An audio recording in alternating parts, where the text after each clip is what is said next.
Instituto de Estudios Asturianos.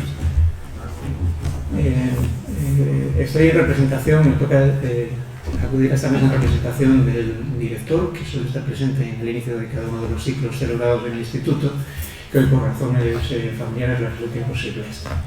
En todo caso, no me cabe otra cosa que presentar a doña Yolanda Cerra, coordinadora de este ciclo, que será quien dé cuenta de cuáles son los objetivos y haga la presentación correspondiente. Muchísimas gracias por su asistencia. Bueno, buenas tardes.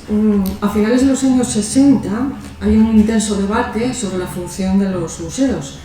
A partir del momento este nacen los ecomuseos, los museos locales, los museos de patrimonio industrial, los centros de interpretación, etc. Bien, hoy estamos en un mundo cambiante, de profundas transformaciones, y se impone de nuevo la reflexión. Y cómo podemos preguntarnos cómo han envejecido, si bien o mal, nuestros museos etnográficos, si han de renovarse, en qué dirección, cuál es su futuro. Bien, pues con esta pregunta de ¿tienen futuro los museos etnográficos? Iniciamos hoy este ciclo que consta de la conferencia de hoy. Pasaré inmediatamente a presentar al ponente. El próximo martes, Paco López Álvarez, aquí presente, director del Museo del Pueblo de Asturias, tendrá también su conferencia, y el día 25 habrá una mesa redonda con representantes de los museos etnográficos de Asturias y de la Dirección General de Cultura y Patrimonio. Bien, Adolfo García Martínez, miembro del RIDEA, es el antropólogo de la Asturias rural. Él nació en una aldea del occidente asturiano, vivió allí los primeros años de su vida, conociendo de primera mano esa cultura campesina que en esos momentos se halla en un momento crítico de cambio. Se aleja y luego regresa para estudiarla con minuciosidad. Estudió en España y en Francia.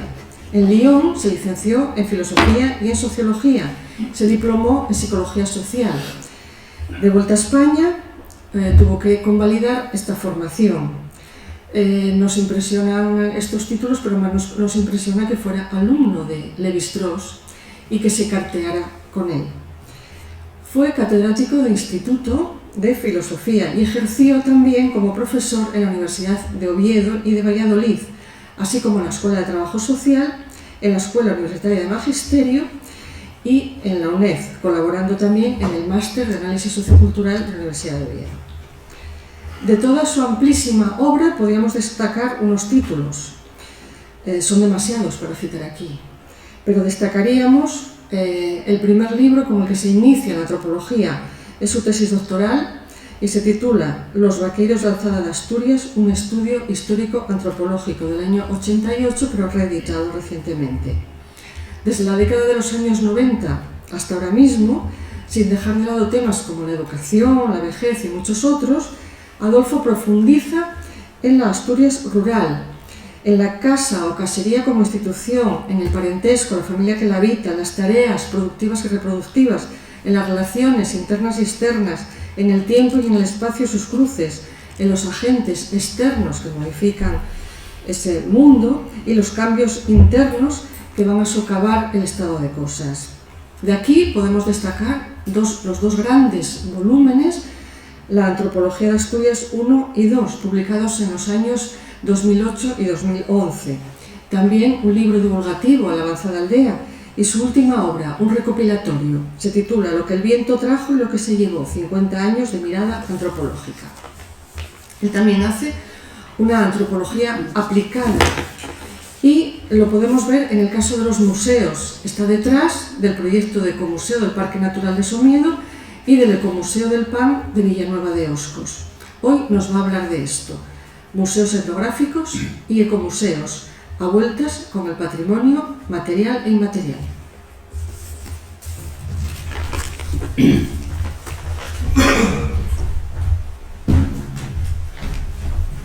Bien, gracias a esta institución por permitirme hoy estar aquí y a vosotros por vuestra presencia.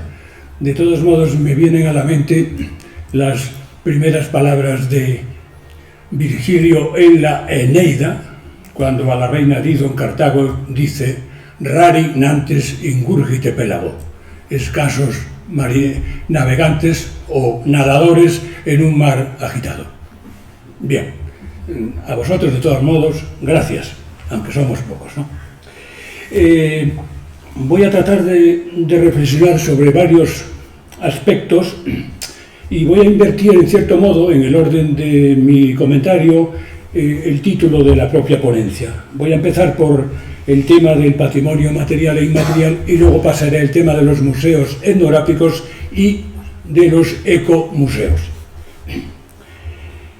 En los años 80, dice Joaco López en uno de sus trabajos, 80-90 del siglo pasado, proliferan los museos etnográficos en Europa y también en Asturias, evidentemente. Salvaguardar el patrimonio, que está en peligro de desaparecer, y atraer turismo serían dos de las razones fundamentales de esta fiebre museística, de tal modo que en Asturias se dio unas circunstancias que casi todos los municipios, casi todas las parroquias y casi todos los pueblos, inclusive, querían tener su propio museo etnográfico o algo similar.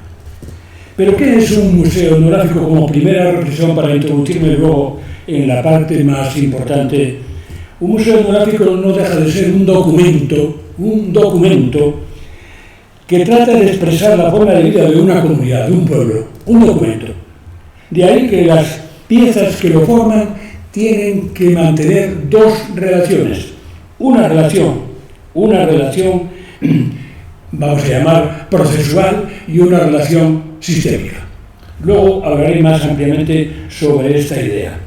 Como la partitura musical, en cierto modo, articula estas dos dimensiones o estas dos relaciones, la armonía y la melodía.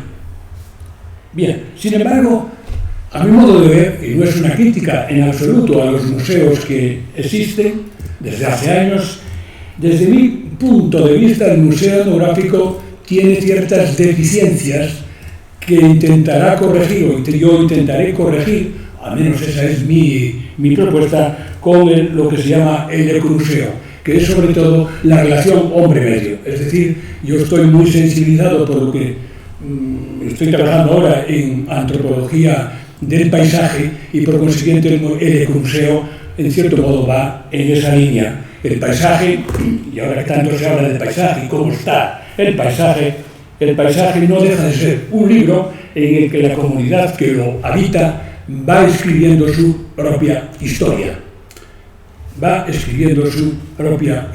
El paisaje tiene currículo. Esta es la razón por la que, siguiendo la línea que marcó en su día Georges Henri Rivière y otros muchos, también en España los hay, propongo el ecomuseo como una fórmula que intenta, en cierto modo, corregir o paliar de algún modo, insisto, de algún modo, esa separación que se da que se suele dar en el museo etnográfico entre la pieza y su entorno o su lugar de nacimiento, porque eso puede descontextualizar. Naturalmente, el ecomuseo es lo que se puede llamar museo sin muros, museo sin edificios, museo del territorio.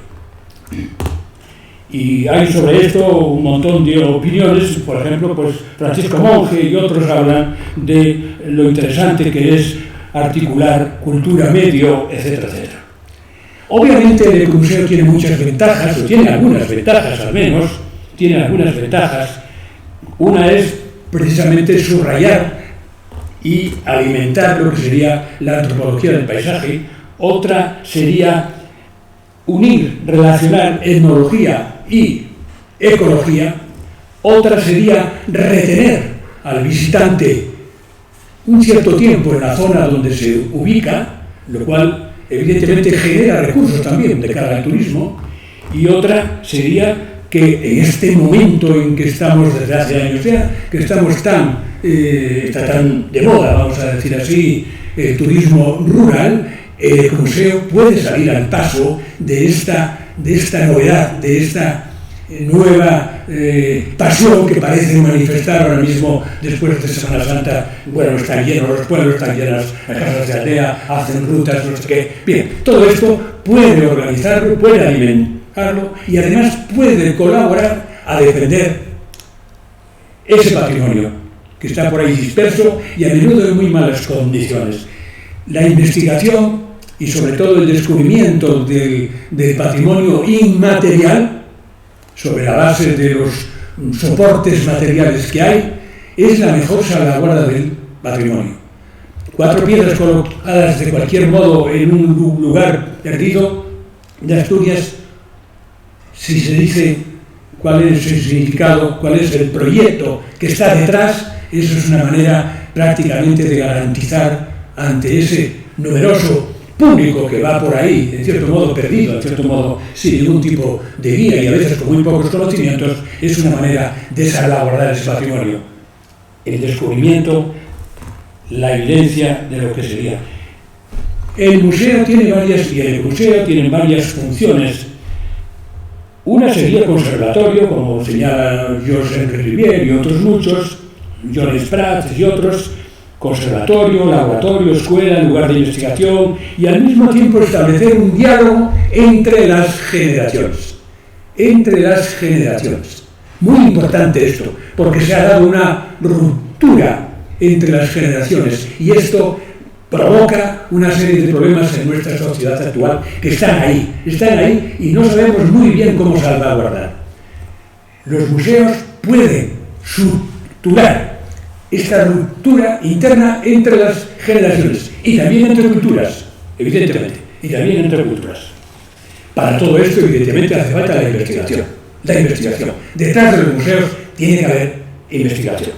Bien, ¿qué presupuestos? ¿O cuáles son las cuestiones en las que yo quisiera subrayar acerca del patrimonio material e inmaterial? En primer lugar, he dicho que estas reflexiones van encaminadas a que el museo y el ecomuseo construya un texto que nos habla de la forma de vida de una comunidad. Esto pasa en todas las ciencias, humanas al menos.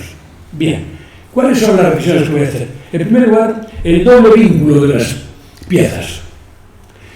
Ferdinand de Saussure, en aquel famosísimo curso de lingüística general que fue aplicado por sus alumnos en Ginebra en el año 1917 ya, me dan una pista para afrontar esta cuestión del doble vínculo de las piezas. Sistema y función, o lengua y palabra, como diríamos en términos del curso de lingüística. Las piezas, como los signos de un sintagma, mantienen dos relaciones. Una relación que Ferdinand de Saussure calificaba impresentia, es decir, los signos mantienen una relación presente con el sintagma que estamos elaborando. Las piezas del museo o del ecomuseo, me da lo mismo, también tienen que mantener una relación específica con su campo específico en el que están ubicadas. Entonces, la suela de un madrillero ha de estar situada en su contexto específico. La pala del pan o del horno debe de estar, y un rito funerario debe de estar en su contexto específico. Primera relación. La segunda relación es una relación mucho más importante, que es la relación in absentia que decía Ferdinand de Saussure. Aquí entramos en la cuestión sistémica, en el sistema, en el campo ya que los lingüistas llaman paradigmático. Es decir, esa pieza que está en su lugar específico mantiene unas relaciones de presencia e in absentia, perdonad que repita tanto estas dos cuestiones, con el resto de los elementos que forman la cultura de la comunidad. De tal manera que la pala del pan que está en el campo específico del ciclo del pan mantiene una relación con la casa campesina, etcétera, etcétera. Bien, como un signo también mantiene una relación. Cultura tangible e intangible. Las piezas del museo tienen dos dimensiones, como acabo de decir, distintas e inseparables. Son, por una parte, el elemento o soporte tangible. Soporte tangible. Como el significante es el soporte tangible del significado. En esta línea hay muchos autores que han tocado este tema desde perspectivas distintas. Voy a mencionar dos o tres. Leslie White, en un artículo publicado en una revista inglesa, americana, American Anthropologist, en el año 59 ya, el concepto de cultura, insiste en que es incorrecto denominar cultura tangible por un lado y cultura intangible por otro, puesto que son las dos dimensiones de la misma realidad.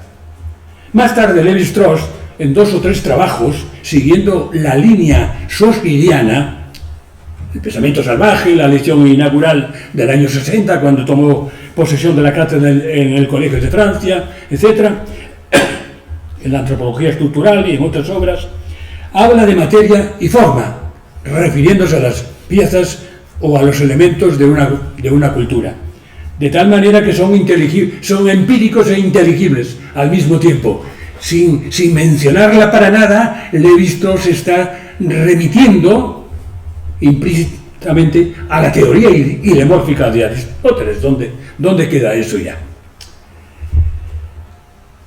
Por tanto, la antropología no separa para nada la cultura material de la cultura inmaterial, ni siquiera en campos tan sumamente, vamos a llamar, complejos como son la religión o los ritos, etc. Más recientemente, en el 2011, Luis Manuel Vila, en un artículo que se titula Museos de Etnografía, leído y luego publicado en el 12 Congreso de Antropología, Lugares, Tiempos y Memoria, la antropología ibérica en el siglo XXI, en León, en el 2011, aporta también una idea en esta misma línea. Un bien cultural solo puede considerarse como tal si se le asocia un valor inmaterial. Todo intangible tiene un soporte tangible.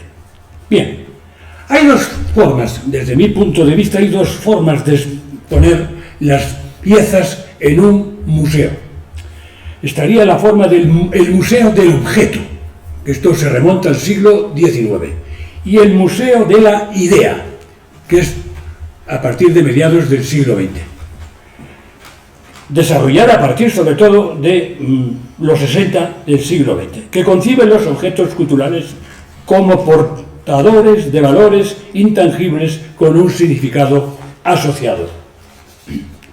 De este modo, evidentemente, es mucho más importante en el museo lo que debemos decir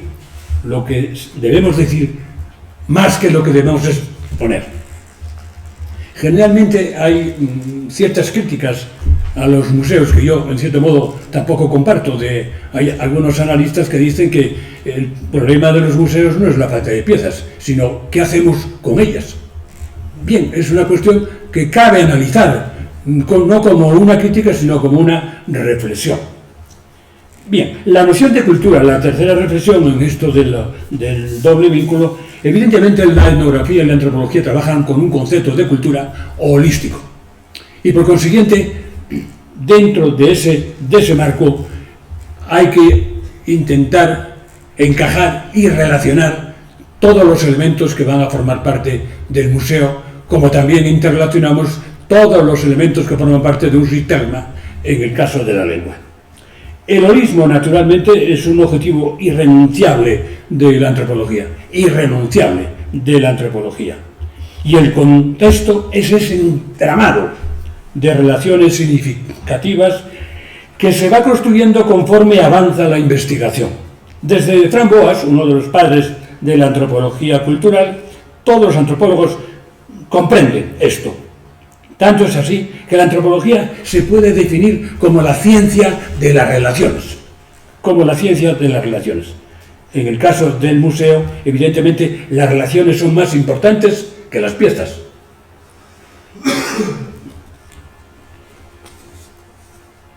Así, cuando una pieza llega a un museo etnográfico, a un ecomuseo, si no se contextualiza en ese doble vínculo, no la estamos conservando.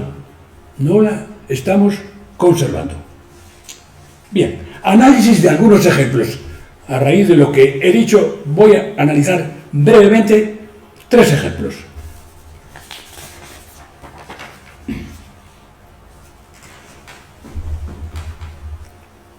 Leslie White fue uno de los primeros en sentar las bases en ese artículo al que antes me referí, del doble vínculo, al señalar, en fin, que un elemento cultural, una azada, un hacha, un mito, se forma de dos componentes, uno objetivo, el soporte material, y otro subjetivo, que sería el concepto, el significado, etc. Bien, vamos con estos tres ejemplos. La pala del pan, que yo analicé en algún trabajo que se ha publicado por ahí. La pala del pan es el soporte material de un discurso tremendamente rico, que recorre todos los campos de la cultura, el campo de la cultura material, el campo de la cultura social y el campo de la cultura mental, espiritual. Era un instrumento que utilizaba ¿quién? Una mujer. ¿Qué mujer? El ama de casa. Era quien amasaba. Sobre esto tiene páginas impresionantes que no voy a poder leer un texto que tengo aquí, que soy, en cierto modo, en fin, dependiente de él, de Fray Toribio de Santo Tomás, un texto que tiene sobre el pan. Es una preciosidad, es todo un... Bien, una mujer, ¿quién? El ama de casa. ¿Cada cuánto tiempo? Pues aproximadamente cada 2 semanas. ¿Para hacer qué? Para meter el pan y sacarlo del horno. Bien, como el pan era un elemento tan sumamente importante, se consideraba como un producto sagrado. Y por tanto los instrumentos que tocaban esa masa adquirían propiedades mágico-religiosas.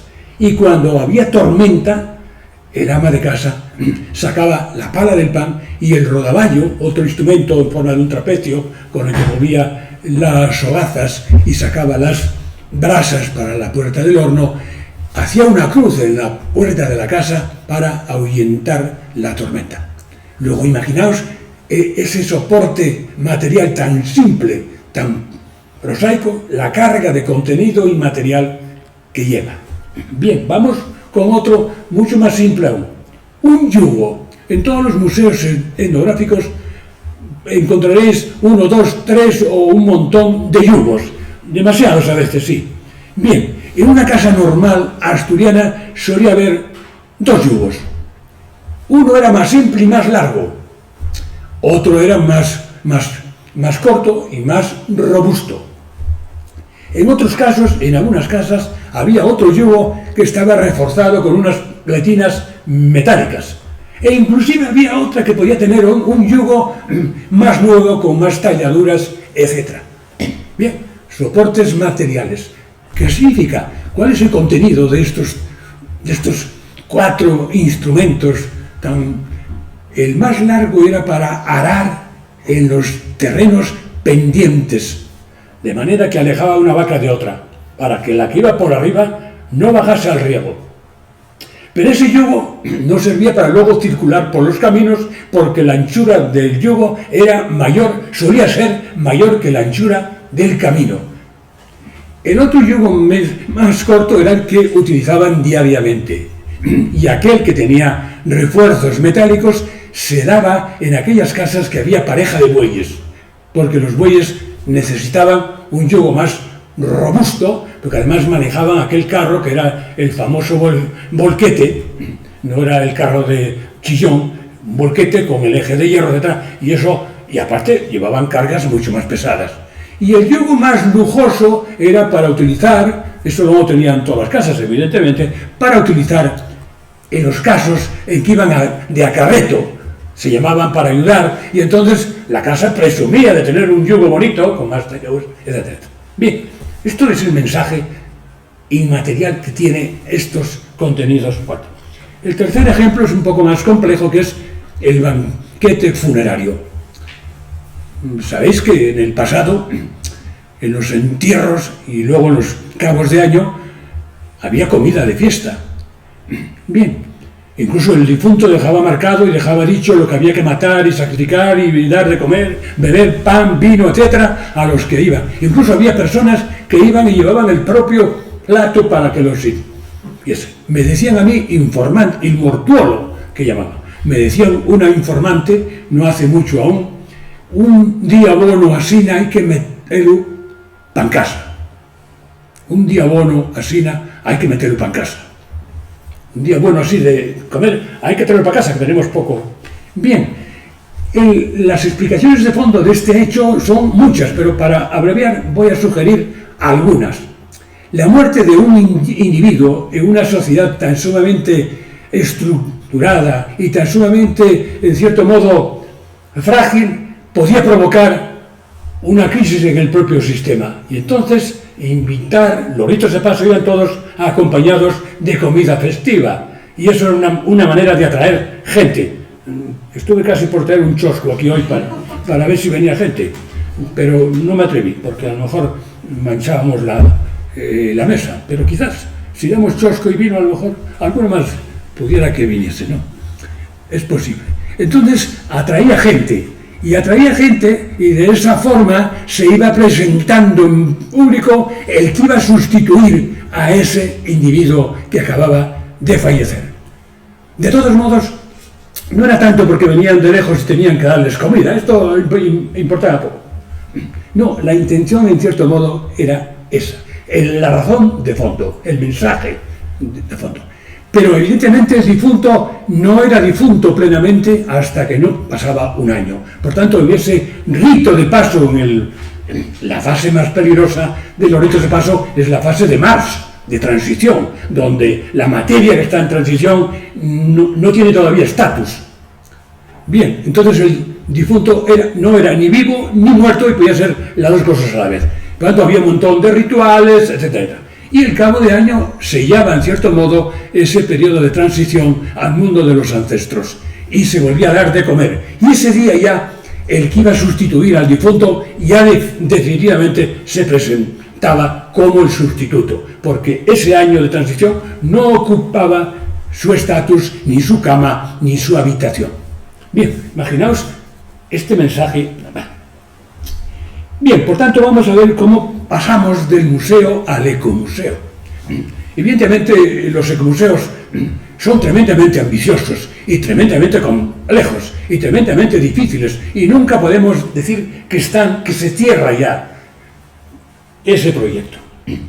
Los ecomuseos, evidentemente, el ecomuseo consiste en sustituir el edificio por el territorio, las colecciones por el patrimonio integral y los visitantes por la sociedad. Esto lo afirman, entre otros, García Hermosilla y tantos otros, ¿no? Bien, pero ¿qué línea seguir? Desde hace décadas yo he trabajado, y cualquiera que haya leído alguna cosa mía verá que trabajo con una línea maestra que es la línea marcada por la casa campesina. Bien.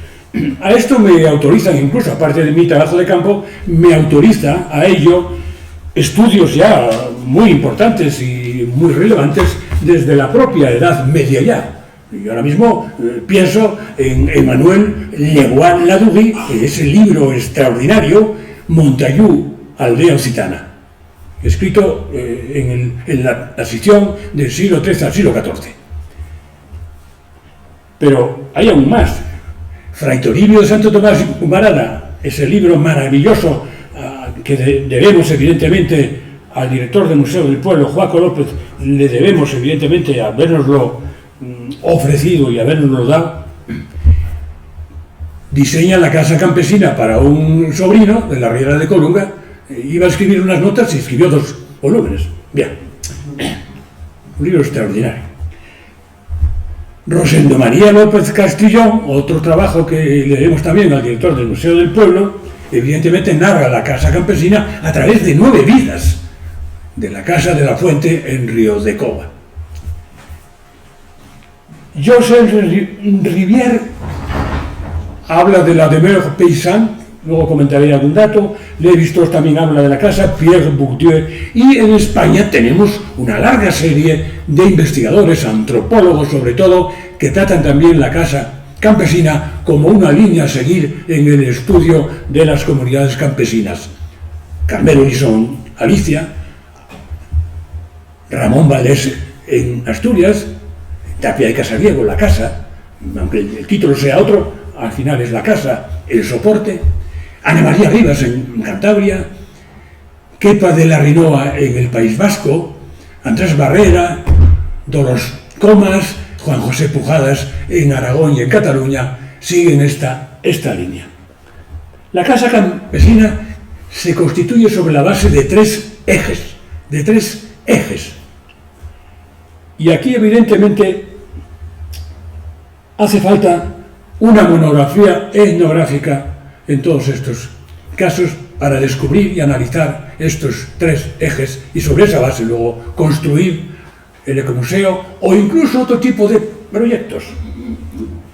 Bien, esos tres ejes constituyen esa realidad tan compleja que es una unidad de producción, de consumo, de reproducción, etcétera, etcétera. Yo en los tres casos que trabajé en temas de ecomuseos y museo, lo primero que hice fue una monografía etnográfica, que es un trabajo etnográfico de campo.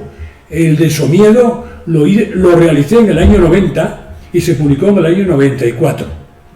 El de Villanueva, el de San Martín de Osco, se publicó en torno al 2002 o 2003, previo, evidentemente, al diseño de la Casa Campesina del Marco en Villaquille. Y el de San Martín de Oscos, que luego dio pie al Ecomuseo del Pan, se escribió en torno al 2005-2006. Bien. La Casa Campesina, que tiene diferentes nombres, depende de qué contexto, domus, hostal, casa, y la llaman los japoneses, también habla de casa campesina, con el mismo contexto, household, que es el término que le dan los británicos también. Bien, no solamente abarca el edificio, sino que abarca, evidentemente, lo que es la casería, lo que es la familia y lo que es ese nudo de relaciones que constituye el nervio de las comunidades rurales.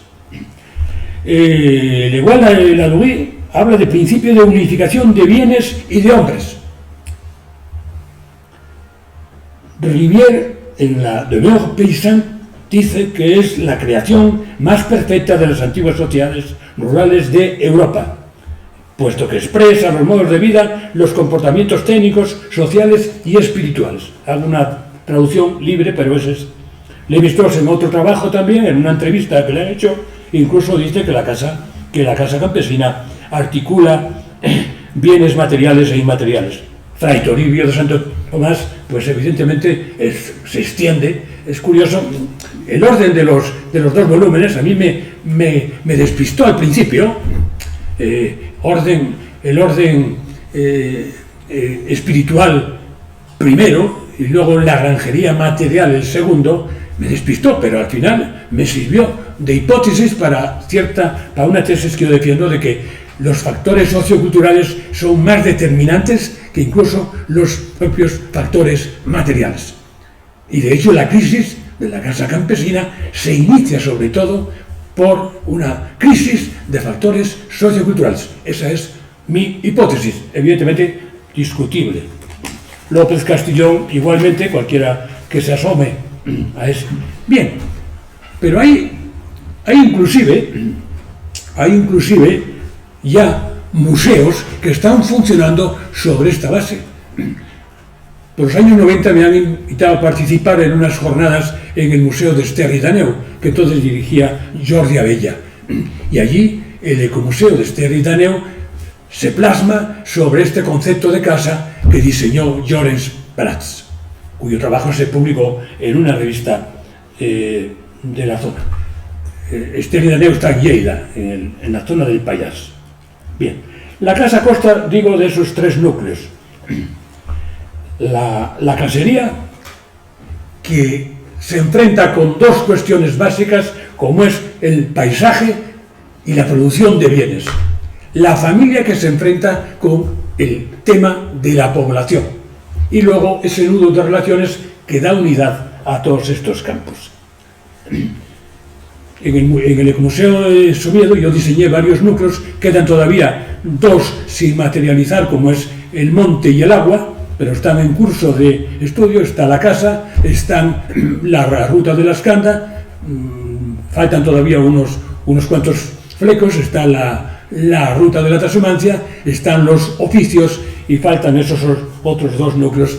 Bueno, esos dos y otro más que tengo en mente, y voy a ver si alguien me escucha para poder llevarlo. Difícil porque estas cosas no aportan votos, yo creo. Entonces no causan mucha... Aparte que los votos rurales son pocos y muy rebeldes. El campesino es la clase incómoda, decía Theodor Schaap.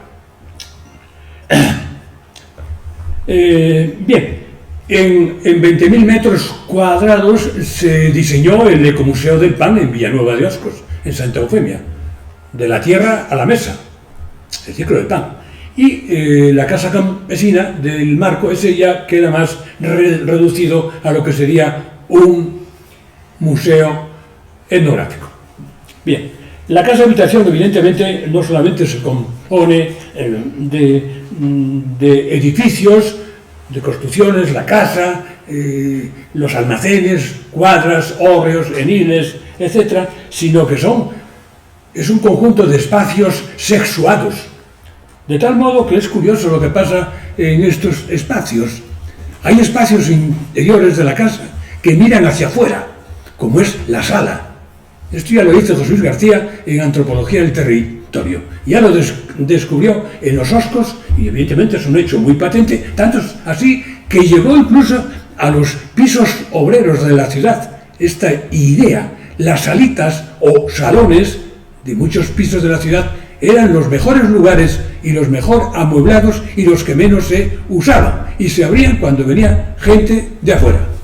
Bueno, hay espacios que están fuera, en cambio, y miran hacia adentro, como es el entorno, la antojana. Y hay otros que son sagrados, íntimos, como es la cocina, por ejemplo.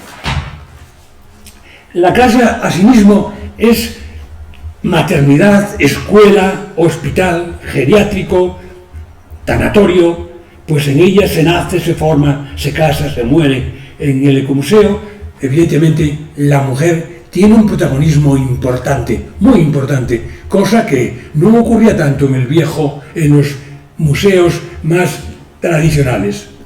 No ocurría tanto. Pero aquí la mujer tiene un protagonismo muy importante en el ámbito de la casa, que es el núcleo 1, desde el cual irradia y arranca y se nutre todos los diferentes campos del ecomuseo.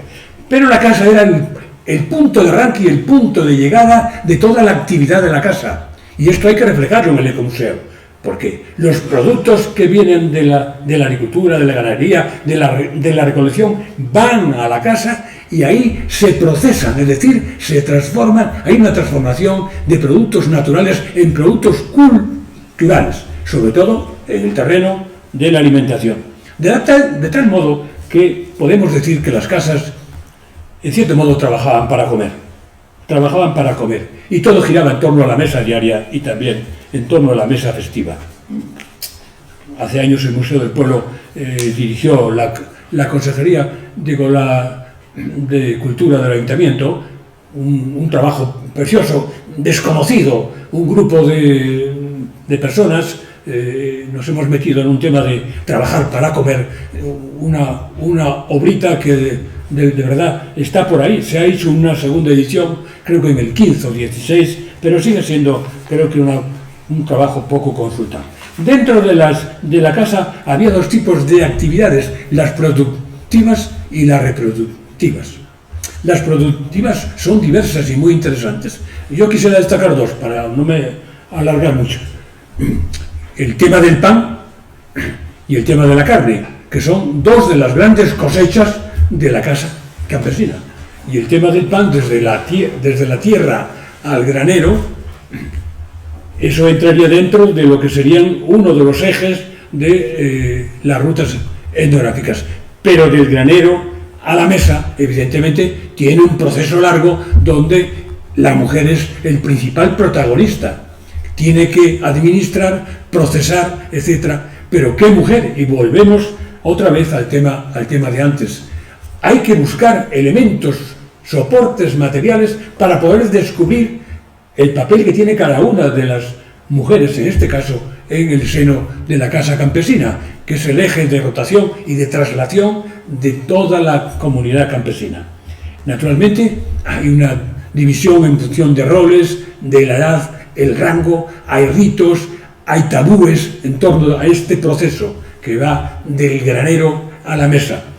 Sobre esto yo me cansé también de escribir cosas, en fin, no sé si Stanley se leen o no se leen, etc. Pero podemos decir que el pan es un fenómeno social total, en términos, usando una expresión de Marcellus. La carne, otra de las grandes cosechas de la casa campesina, también tiene que estar presente en el ecomuseo. Desde que la cría de cerdo se separaba de la camada hasta que se sacrificaba en el mes de noviembre y diciembre, la principal responsable era la mujer. De hecho, ello le daba buen nombre o mal nombre a aquellas mujeres que tenían una buena matanza o una mala matanza, o no mataban incluso. La crítica, el qué dirán, que es la gran norma que practicaba la comunidad campesina y la comunidad urbana también. El qué dirán era algo que dominaba a los individuos y a las familias. Bien, dentro de lo que es la propia casa hay que descubrir todos los soportes materiales que podamos, basándose en la investigación previa, en la monografía de campo a la que aludí antes, para descubrir esos soportes y a partir de ahí poder interpretar. Y hay un dicho muy común que aporta algo en este sentido, el que dice: los tizones, la rueca, el pote, la payecha y la gartiecha son de la vieja. En todas las casas hay este tipo de elementos. Y yo añadiría, como otro soporte material muy interesante, la llave del hórreo.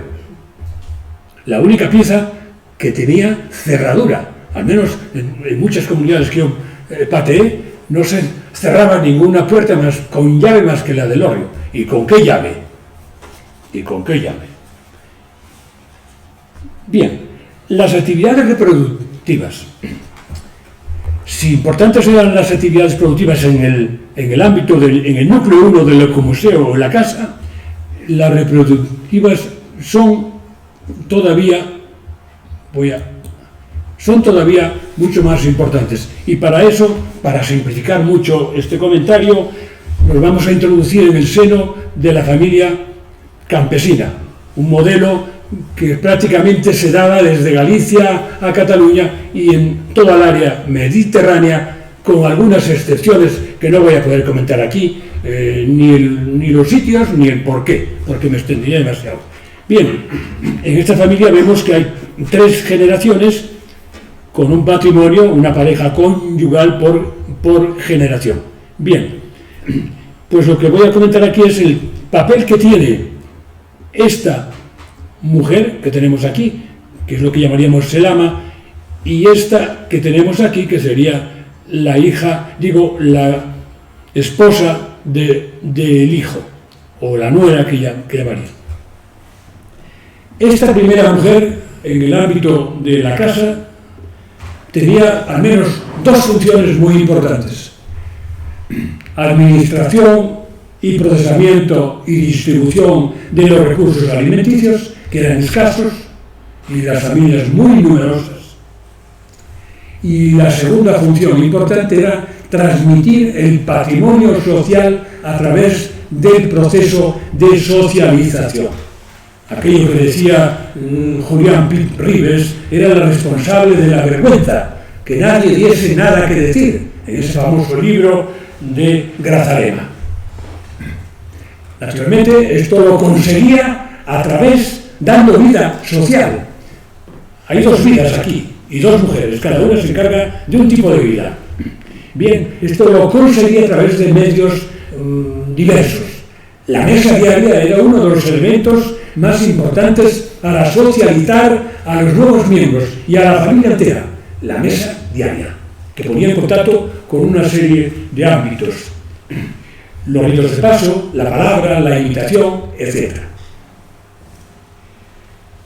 Y la otra mujer, por tanto, mientras había vida social, mientras se transmitía vida social, se daba vida biológica, Por eso coloco estos símbolos así, 1 y 2. 1 y 2. Y la crisis de la vida social genera una crisis de vida biológica. Y aquí se inicia el gran cambio de las comunidades rurales a partir del año 60-70. Bien, esta otra mujer tenía como función importante dar hijos a la casa. Y dar hijos a la casa era una situación muy compleja, porque al mismo tiempo que daba hijos dependía de la casa y de los hombres para este tipo de tarea. Al mismo tiempo tenía que, procurar no dar hijas, sino hijos, porque las hijas y los dotes suponían una gran crisis para la casa. Y al mismo tiempo, al dar hijos, iba sentando su situación, porque era la otra dentro, la que venía de fuera, la nueva, como se la llamaba en algunos lugares, ¿no? La otra o la nueva. No voy a insistir en esto, que es una de las raíces de la huida de las mujeres jóvenes del mundo campesino. Evidentemente, pero eso ya quedó tratado en otros lugares. Naturalmente, para poder expresar esto en el núcleo de la casa, en el núcleo 1 que llamo yo, como el centro de recepción y de iniciación del ecomuseo, hay que utilizar todos los recursos que se puedan. En primer lugar, evidentemente, la famosa monografía etnográfica. Y en segundo lugar, utilizar paneles, fotografías, unidades didácticas. Yo de cada núcleo que se articula y que se pone en funcionamiento, procuro escribir una unidad didáctica que se publique y que da a disposición del visitante. Entonces, he traído 4 de ejemplo, pero voy a poder comentar, para que esta unidad didáctica, que es una síntesis de lo que sería la monografía, sirva como medio para unificar y ampliar esos. Bien, otro de los núcleos de la casa serían los oficios. No voy a entrar en este tema porque me parece que requiere menos. Los oficios artesanales, en principio yo quise conectar el ecomuseo con los oficios vivos que quedaban. Pero me di cuenta que prácticamente no quedaba ninguno. No quedaba ninguno. Esa fue también la intención de Jordi Abella, me recuerdo, en el caso de este Ridaño. No quedaba ninguno ya prácticamente. Entonces, claro, eso sería. Entonces, como los oficios no eran propiamente de casa, sino que eran tareas, personajes intercasales, forman parte de un nuevo núcleo. Y de ahí que entonces, en el caso del Museo del Parque Natural de Somiedo, se hizo una construcción aparte y allí se recogieron los oficios artesanales más representativos de la zona, que luego, evidentemente, fueron analizados y explicados en el tema de los oficios, que se publicó también la correspondiente unidad didáctica. Bien, ahora vamos al tema de los 3 ejes o las antenas, las otras antenas, como las llaman los catalanes de la casa, que van en torno a la ganadería, la agricultura, la ganadería y el agua, el monte y otros. Naturalmente, las casas que trataban de ser autosuficientes por su debilidad no podían serlo. Y entonces surgió un muro de relaciones de colaboración, que es lo que llamamos, o lo que llamo yo con mucha frecuencia, la vecindad. Y para ahorrar palabras, la vecindad se genera sobre la base de 3 tipos de relaciones que la antropología explica utilizando el concepto de reciprocidad. Generalizada en el ámbito familiar, la equilibrada en el ámbito de la social, del proyecto, y la reciprocidad negativa con la sociedad otra. Bien, y esto aparece expresado en este otro gráfico que también utilizo con mucha frecuencia, ¿no? Cómo surgen los deberes y las los derechos y las obligaciones, evidentemente. Bien. Esto sería lo que vulgarmente esto llamaríamos la esencia de la sociabilidad. Bien. Vamos a entrar ahora en el tema de las antenas o las rutas etnográficas. Sobre este esquema, que es evidentemente virtual, puesto que no se dan esos círculos tan perfectos, intento representar los diferentes espacios en los que se movía la casa y la comunidad campesina. Y yo intentaría llevar esto al ecomuseo, tratar de plasmar este modelo de organización del paisaje en el ecomuseo. Evidentemente el núcleo 1 y el núcleo 2 están incluidos en lo que sería el museo 1, la casa. Pero el núcleo 3, el 4, el 5, el 6 y el 7 son lo que constituirían los llamados ejes o rutas etnográficas. El desarrollo del ecomuseo, evidentemente, se centraría aquí, un proyecto sumamente ambicioso y sumamente complejo, pero que naturalmente vale la pena, puesto que en estos momentos, desde hace años ya, conecta perfectamente con el turismo rural y esto puede alimentar y dar una solidez y al mismo tiempo un contenido al turismo rural, que no sea un vagar por ahí de cientos de personas que van por ahí en plan depredador a menudo, en plan pisando lo que sea, desconociendo lo que ven o lo que tocan. Esto sería realmente muy interesante, alimentaría el turismo rural y al mismo tiempo colaboraría a respetar el patrimonio. Naturalmente, estas relaciones que se dan entre las casas y entre los diferentes núcleos, para mí son de gran interés. Los clásicos son los clásicos siempre, pero leyendo aquel trabajo de Marcel Mauss sobre el don, dice: negarse a dar o a recibir es declarar la guerra.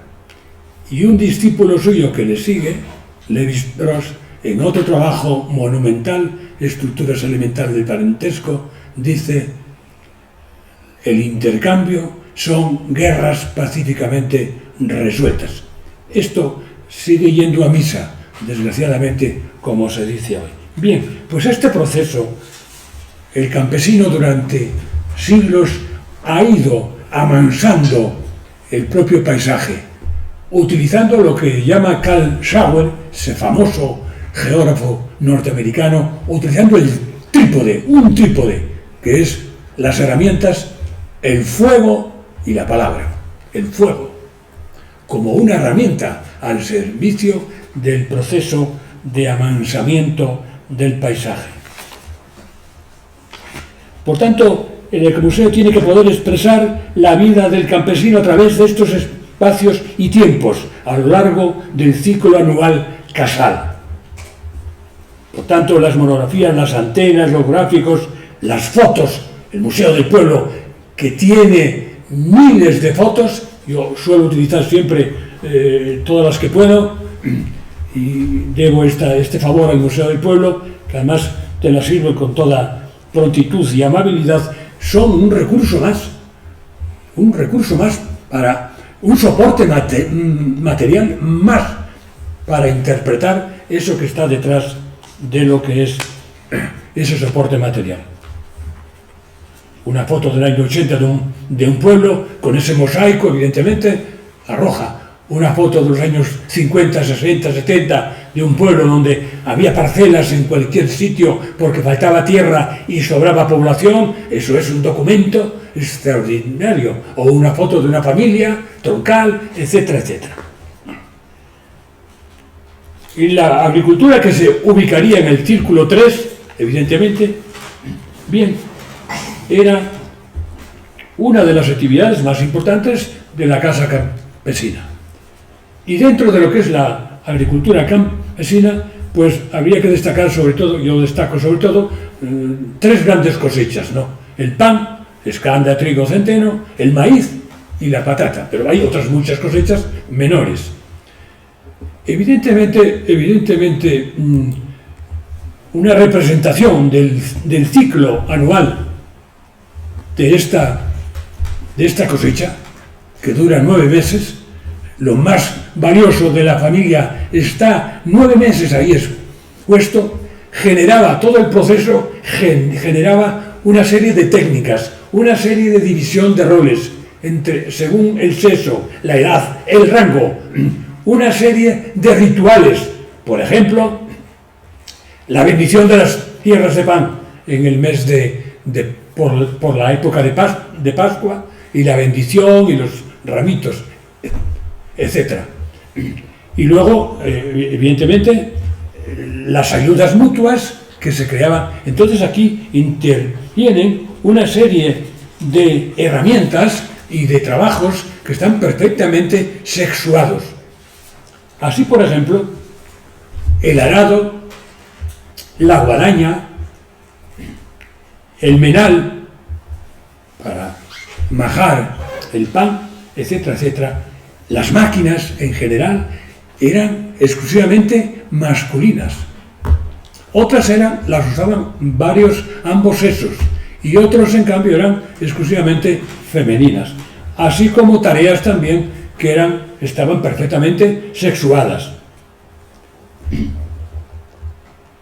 Las tareas de más responsabilidad las realizaba el amo o el hijo que iba a sucederle, en el caso anterior que hemos visto ahí. En cambio, otras las realizaba la mujer. La siembra boleo del pan, de la escanda, era una tarea exclusiva del ama de casa, y lo hacía con una majestuosidad impresionante. En esta línea quiero recordar algo que dice José Ortega Balcarce, un geógrafo, pero que nos mete el agua en casa a los antropólogos y a los etnógrafos, cuando dice: en el territorio o paisaje antropizado, los edificios, campos de cultivo, cercados, tapias, caminos, etc., son el elemento material. En cambio, el diseño, el que subyace en el proyecto constitutivo, es el componente intangible. Aquí radica la antropología del paisaje. Eso lo dice en uno de sus trabajos Ortega Balcarce, El patrimonio territorial, publicado en Cuadernos 4, Territorio y Patrimonio. La ganadería. Voy a ir rápido ya. La ganadería. Otro de los grandes ejes de la casa campesina y de las comunidades campesinas que yo intento llevar al museo, al ecomuseo. Naturalmente, todas las casas tenían una serie de parcelas de las que obtenían unos recursos para la alimentación de su cabaña ganadera. Pero esta cabaña era muy diversa, no solamente vacos, caballos, sino ganado menudo, etc. Bien, pero la geografía de Asturias generó un hecho de suma importancia, de tal modo que no podemos comprender la historia ni el paisaje asturiano si prescindimos de este fenómeno, que es la transhumancia ganadera. No podemos entender ni la historia, ni la cultura, ni el paisaje asturiano, aún hoy, a pesar de la crisis de la transhumancia, más que crisis, el desorden. Ahora pensamos que transhumancia es soltar las vacas o por donde sea y correr detrás de ellas sin ningún orden ni control. No, la transhumancia tenía una estructura perfectamente racional. Bien, he saltado aquí otro ciclo que es el del maíz, porque para ir un poco más deprisa. Bien, vamos a pasar entonces a lo que estábamos diciendo, la transhumancia. En Asturias la transhumancia es una fórmula económica perfectamente racional, que consiste en mover al animal en vez de mover los insumos y el alimento, y el abono. En Asturias tenemos todos los tipos de transhumancia que se han dado. La transhumancia de radio corto, la transhumancia de radio largo y la transhumancia mesteña, que viene del sur o del meridión hacia el septentrión. Bien, pues la transhumancia dio lugar a fenómenos de gran interés que han quedado en el paisaje, han quedado tienen soporte material, no hay que inventar nada, hay soporte material, lo que hay es que interpretarlo, evidentemente. Dando lugar a unas formas de asentamiento que llamamos en Asturias brañas o malladas. Tienen diferente terminología, estos nombres, etc., entre el centro y el oriente, y el centro y el occidente. En un libro que publicó esta casa, de Matías Mayor, Julio Concepción y yo mismo, hace años, las brañas asturianas, un estudio etnográfico, etnobotánico y etnolingüístico, aclaramos en cierto modo estas cuestiones. Bien, pues la transhumancia dio lugar a una Weltanschauung profundamente dualista, a una visión y a una realidad profundamente dualista, de tal modo que creó una serie de pautas, dio lugar a una serie de pautas de conducta que siguen todavía en cierto modo vigentes. Por ejemplo, hay un dualismo económico entre invierno-verano, hay un dualismo social también entre la dispersión del verano y la concentración de invierno, hay un dualismo incluso en el terreno moral, una cierta amoral en las estancias en brañas y puertos, véase las sinodales de Pisador, tremendo. Cuando dice a los curas y a las autoridades que hay que acabar con todos los vicios que se dan en las brañas y puertos, donde conviven chicos y chicas, viven en la misma cabaña y hasta debajo de la misma manta. Bien, Marcel Mauss había descubierto ya esto en la doble morfología social de los esquimales, cuando dice que tienen una religión de verano y una religión de invierno, o mejor dicho, ausencia de religión en tiempo de verano, porque se dispersan de los iglús en tiendas de campaña, familias nucleares, etcétera, etcétera. Por tanto, las brañas, digo, son estos, y hay los tres tipos de transhumancia. Esta, por ejemplo, esta que vemos aquí, la transhumancia de valle o de radio corto o interior, pues están claramente ahí los movimientos. El pueblo, el primer movimiento es hacia las equinocciales en el mes entre marzo y junio, sigue luego en tiempo de verano a las estivales, vuelven a bajar a las equinocciales en septiembre, octubre y vuelven a invernar en los meses de invierno. Ese ciclo que se da en muchas más zonas, evidentemente, leyendo el paisaje, hay cantidad de soportes en estos asentamientos. Leyendo el paisaje de las brañas, descubrimos su funcionamiento, su contenido, su proyecto, etc. Por ejemplo, no hay cerramientos en las estivales. Segundo, son construcciones muy pequeñas, circulares, cuya puerta no permite que entren animales mayores, sino en todo caso recentales pequeños. No hay habitación para el pastor, no hay cuadra, no hay enil, porque no se recoge heno, porque no hay cerramientos. Entonces la estancia aquí es en los meses en que está asegurado que no va a caer una nevada, evidentemente. En cambio, las equinocciales tienen construcciones ya multifuncionales, con enil, cuadra, habitación para el pastor, etc., prados con cerramientos, etc. Y ahí pueden estar y arriesgarse, inclusive cuando luego ese soporte material da lugar a todo esto. La de radio largo, que sería la de los vaqueiros de atada, bueno, a ver si no sé. Sí, aquí quería poner, antes de pasar, lo que pudiera ser una expresión de una ruta de este tipo. Esto corresponde al valle de Saliencia, en el Parque Natural de Somiedo. Abajo en el fondo están los pueblos y por los laterales y al final del valle se van ubicando las diferentes brañas. A los lados están las equinocciales y arriba del todo están las estivales. Por ese valle se puede trazar, evidentemente, una ruta, está trazada ya en el Museo de la Transhumancia de Radio Corto. Bien. respecto a la Trasmancia de radio largo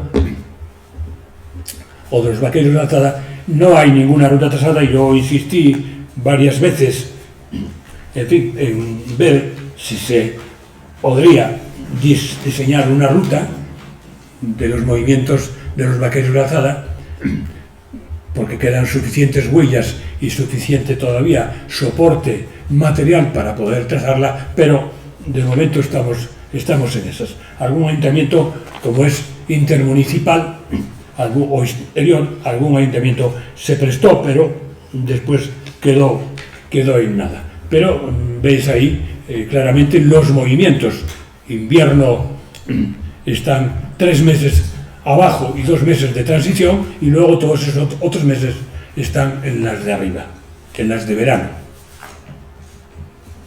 La transhumancia tuvo repercusiones profundas sobre otros campos, como puede ser uno muy fácil de ver, es las grandes ferias anuales. La transhumancia condiciona las grandes ferias, las fechas. Hay ferias en primavera y principios del verano, y hay ferias en otoño, las de primavera para adquirir ganado de cara a los puertos, y las de otoño para descargar evidentemente ganado de cara al invierno. Bien, también tiene que ver con el tema de los 2 ciclos festivos, las fiestas, el ciclo invernal más de ámbito casal, y el ciclo de verano, que son las fiestas de ámbito comunitario. Veis que el calendario anual se divide en 2 grandes estaciones, invierno y verano. Otras 2 rutas que están en proyecto, una sería la del bosque, sumamente importante, que evidentemente ocuparía los círculos 5 y 6 del gráfico que antes os transmití, y el bosque, evidentemente, el monte, el bosque, es uno de los recursos potenciales de la casa campesina. De ahí se obtienen una serie de recursos que van a complementar los recursos que vienen de la ganadería y de la agricultura. La castaña, la bellota, leña para el horno, para las cocinas, etcétera, etcétera. Leña para los caleros, leña para las ferrerías, para hacer carbón vegetal. Tenemos madera para las reformas, para las construcciones, para los oficios, etcétera, etcétera.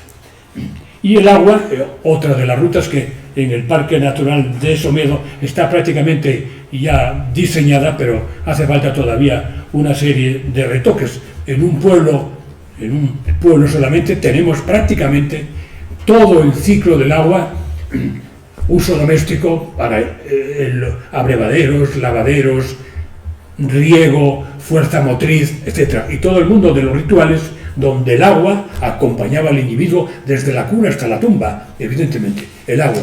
Y todos los ritos, en fin, tenemos esa ruta, sería una ruta realmente muy interesante de cara al turismo también, y de cara a la recuperación y a la comprensión de ese patrimonio. El uso del agua, evidentemente, tenía una serie de normas que se utilizaban con muchísimo rigor por parte que era lo que llamaban el agua de becera, de turno y vez, o, como lo llaman en la zona de la Fala, el agua de calenda, o el agua calendada. Bien, había unos turnos de uso, unos ayuntamientos de agua, dijéramos, utilizando una expresión de la Comunidad de Valencia. Bien, y por último voy a cerrar estas con una ruta que estoy intentando llevar en la práctica, y a ver a quién le vendo la idea, que es la muerte, los ritos funerarios y los cementerios. Yo me quedé asustado en aquella estancia que participé en el Ecomuseo de Esteri y Daneo, que uno de los ejes era al cementerio de Son. Y ahí fuimos, ahí nos llevaron, y ahí pasamos una mañana en el cementerio. Yo llevé 2 veces ya a alumnos de la UNED, de los senior también, y alumnos de las cuencas, maestros y profesores, los llevé a 2 salidas, una al cementerio de Naraval y otra al cementerio de Villa 3000. Y se dijeron cosas interesantes allí, y salieron cosas a relucir, y además se perdió un poco el miedo a esa... Hemos, en cierto modo, corregido ese hiperdistanciamiento de la muerte. Bien, pero quisiera, aparte de los cementerios, ampliar un poco más La casa identificaba a sus miembros desde la cuna hasta después de la muerte, hasta la tumba. Y entonces, primitivamente, los enterramientos eran en tierra, y como el cementerio era muy pequeño porque no había sitio, no había poco sitio, eran prados y tierras, y poco sitio para los muertos, que no tengas miedo, que entre ellos no van a reñir, no se van a pelear. Entonces, los cementerios eran verdaderamente pequeños, y se enterraba en tierra, y había un alto índice de mortalidad porque había mucha gente. Entonces, prácticamente no dejaban en paz a los... tenían que prestar su sitio a otro que venía, etc. Queda un resto aún. El cementerio de Proacina y el cementerio de Bandusio entierran en tierra aún. No hace mucho que he estado allí y he visto tumbas con un agujero en el medio porque la caja se pudre y entonces baja a tierra. Entonces tienen que sacar aquellos porque prácticamente hay una cruz con una pequeña lápida, pero no hay. Bien, de esa fórmula hemos pasado, y esto se puede ver en muchos cementerios, pasamos a la casa que quiere tener una propiedad para sus miembros, y el encabezamiento de esos nichos ponía casa tal. Más tarde viene familia tal, y el individuo va adquiriendo una mayor personalidad. Y ahora a uno lo entierran en un nicho que se ha comprado allí y ya pone el nombre suyo solamente. Es decir, hemos pasado de la comunidad al individualismo. Y ahora con los incineramientos ya desaparecieron los cuerpos.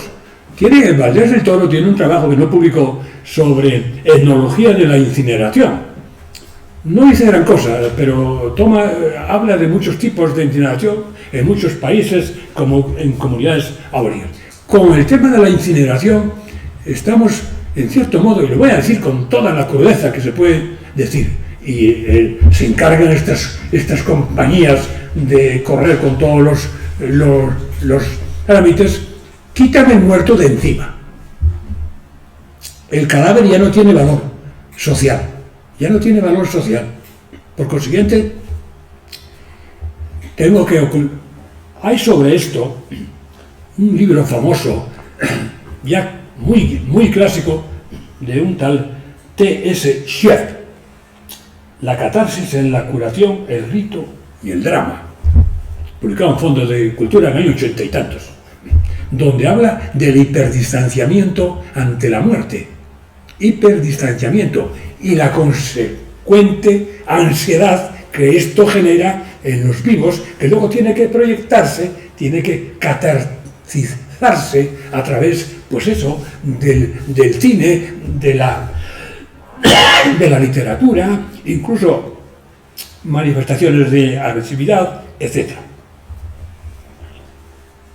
Esta fórmula de desaparecer el cadáver, porque aquellos ritos tradicionales, en los cuales yo asistí mucho, de velatorios y todo aquello, 2 días y 2 noches en casa del difunto, unos bebían y cantaban y jugaban y fumaban, y otros lloraban y rezaban, y todo el mundo que iba llevaba un presente para ayudar al gasto que eso generaba. Todavía hoy dicen, tenemos que ir a casa de tal y llevarles algo, que murió fulanito, llevarles algo, colaborar en el gasto de esos rituales. Y luego la misa del tercer día, la misa sabatina, todos esos. Bien, todos estos rituales ya se hablaba de esto en principios del siglo XX, cuando Arnold Bargeny habla de estas cosas en los ritos de Pascua. Más tarde Víctor Turner, más tarde Georges Balandier, en un libro famoso, El desorden, habla también de los ritos y de los ritos funerarios, diciendo que los ritos trabajan para el orden. Recientemente, un autor surcoreano, un tal Jules Han, si me oye me mataría, en un libro que acaba de salir, se titula La desaparición de los rituales. Es un libro maravilloso. Es un personaje muy extraño, muy interdisciplinar. Es una tesis sobre Heidegger, en fin, una cosa. Trabaja en Alemania. Dice que los rituales dan estabilidad a la vida. En la línea de Georges Vallandier, trabajan para el orden. Hacen habitable el tiempo. Los ritos funerarios son como una crema que nos protege de las quemaduras, del duelo y de la muerte. Yo sostengo, y que me digan lo que quieran, hacen falta rituales en todos los grandes momentos de la vida del individuo, sean del tipo que sean: nacimiento, matrimonio, muerte, el ciclo a lo largo del ciclo anual. Los hay, pero son de poca consistencia, etc. Las vacaciones, evidentemente, de verano y los fines de semana son un rito de paso, donde se cargan pilas. ¿A través de qué? A través de un desorden socialmente controlado. A través de un desorden socialmente controlado. Pero el carnaval de hoy no tiene nada que ver ya con esto. El carnaval de hoy es una actividad meramente consumista.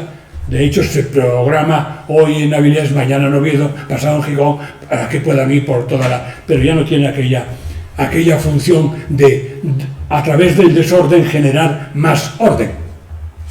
Bien. Pero concluyo. Pero es que estos ritos funerarios y este ocultamiento de la muerte va mucho más lejos. Está yendo mucho más lejos. Y se está sumando a las residencias geriátricas. No solamente quítame el muerto de encima, ocúltame al muerto, ocúltame también al viejo. Es triste. Hace años emprendí un trabajo sobre la vejez en los pueblos de Asturias y recorrí muchas residencias geriátricas. Y sigo recorriéndolas, sigo asomándome con cierta frecuencia. Y hay que ver lo que hay allí. Quedó un poco a la vista cuando la pandemia, pero hay que ver lo que hay allí. Hay que ver lo que hay allí. Es una antesala del tanatorio. Se ha roto esa estructura tradicional de la familia, se ha roto y evidentemente ahí quedan los resultados que tenemos que... Bien, el funcionamiento del ecomuseo evidentemente requiere una serie de factores, sí. Monografía etnográfica, punto número 1, libros de campo o unidades didácticas, un concepto que el Museo del Pueblo una vez más acuñó hace años, cuando inició aquel proyecto de unidades didácticas. Luego quedó un poco parado, pero ahí está la idea. Guías y rutas, investigación y lugares a su vez de investigación, publicaciones y exposiciones periódicas. Y exposiciones periódicas que van engranando los fondos. Muchas gracias.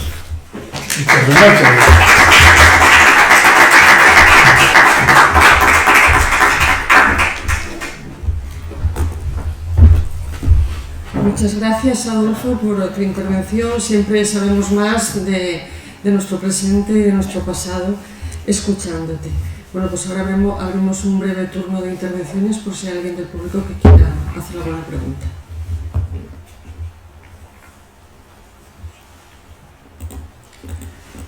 Bueno, breve pregunta por mi parte, porque no queda nada sin pregunta. Hablaste del museo detrás del cual estaba el antropólogo del patrimonio Llorenç Prats. ¿Puedes ampliar algo más de esto? ¿O cuál de los museos, no voy a decir de Asturias, evidentemente, nos aconsejas visitar? Los de Asturias, claro que sí. Pero ¿cuál de los museos de Asturias? No, vamos a meternos ahí. De Asturias todos, evidentemente. Empezando por su cabecera, el de Gijón. Pero fuera de Asturias. ¿A dónde nos aconsejas ir? No, yo visito museos con cierta frecuencia. Debería de visitar muchos más, evidentemente, porque puede caer uno en las ideas fijas.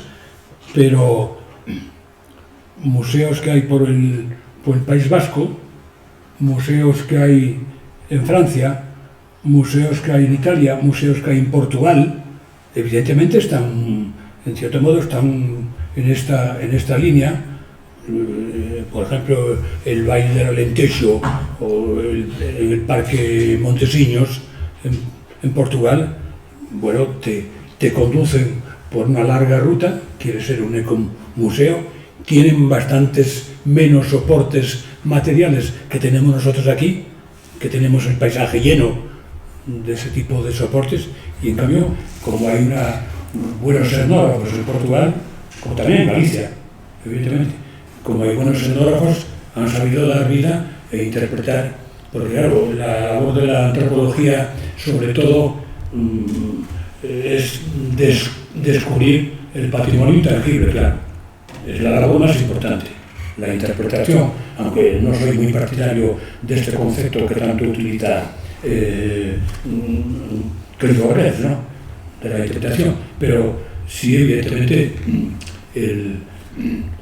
bueno, es que me atrevo a decir, incluso en otros terrenos, yo no movería los archivos del lugar donde han nacido. Hay que evitar que se pierdan y que se estropeen. Como estaba sucediendo, muchos desaparecieron, otros quemaron, otros se perdieron, otros se robaron por abandono. Pero los que quedaron, los que estaban ahí, habría que dejarlos donde nacieron, porque así el investigador tiene que ir a leerlos in situ. Y de paso que da un cierto negocio a la señorita que tiene una pensión, de paso lee el documento en el entorno y tiene otra perspectiva completamente distinta. Completamente distinta, porque una vez fui con una doctoranda a Somiedo, que estaba trabajando sobre el coto de Aguino Perlunes, en el archivo de Simancas y en la Chancillería. Y cuando llegó allí y vio lo que era aquello, el archivo adquirió. Por tanto, el ecomuseo, no sé exactamente cuántos están funcionando en España. Sé que conozco algunos, tanto en España como fuera de España. En Italia también conozco algunos. Pero yo creo que es la línea a seguir, porque además conecta con la recuperación del patrimonio, con la comprensión del patrimonio, con el paisaje, etcétera, etcétera. Y alimenta, y digo alimenta, de una forma sólida el turismo rural.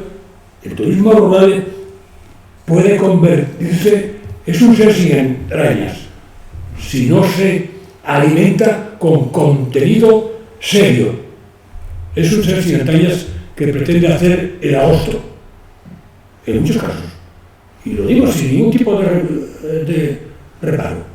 El turismo rural, que es tan importante, que colabora al mantenimiento del patrimonio, que crea puestos de trabajo para gente joven, que al mismo tiempo, y sobre todo trabajo femenino, y esto tenía que explicar mucho para que no me acusen de que quiero reducir a la mujer a tareas otra vez de siempre, ¿no? Y fijar población, evidentemente. Entonces, me parece que incluso para el diseño de una residencia geriátrica había que practicar también este tipo de, o para un centro educativo, o para...